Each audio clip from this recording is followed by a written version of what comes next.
Essa é uma pergunta difícil. Ah, eu acho que ela é respondida num nível popular, muitas vezes, com muita simplicidade, como se as coisas estivessem totalmente claras, sem reconhecer que existe uma certa dificuldade. Veja, nós não sabemos exatamente como era o culto do Antigo Testamento. Como que era o culto do Antigo Testamento? O que que acontecia quando alguém ia sacrificar?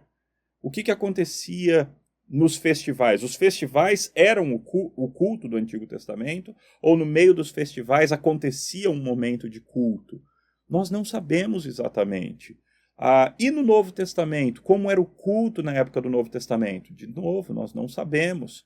Algumas pessoas pegam aquilo que existe sobre a história do culto nas sinagogas, e a gente não tem tantos documentos assim sobre esse assunto, e os que tem são tardios. É muito difícil reconstruir o culto da sinagoga no primeiro século.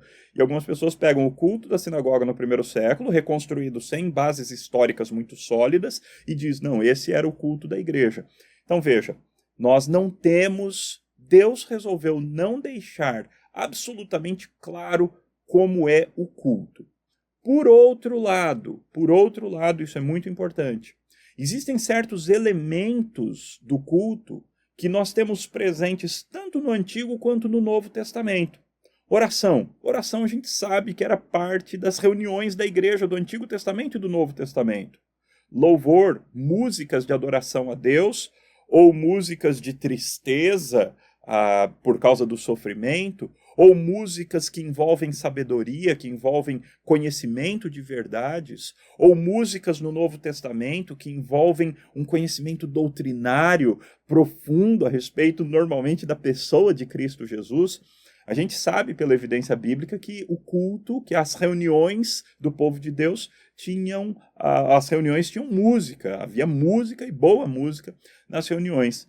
A gente sabe que existia a pregação da palavra. A gente tem Paulo, por exemplo, pregando até a meia-noite, quando ele estava de saída para outra cidade, até aquele jovem Eutico cai lá do muro, morre e ele é ressuscitado.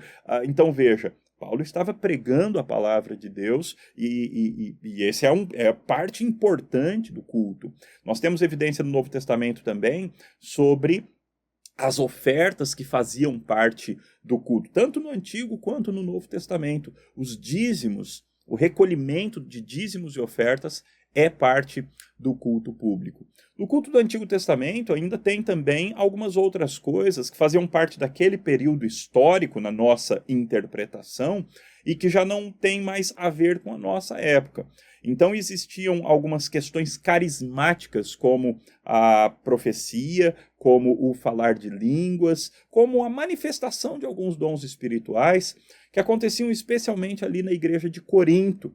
Paulo fala sobre essas coisas. Aliás, ele fala bastante sobre o culto no capítulo 11, onde ele deixa claro que a Santa Ceia também fazia parte desse culto, onde ele fala da oração, que fazia parte desse culto, inclusive oração por parte de mulheres.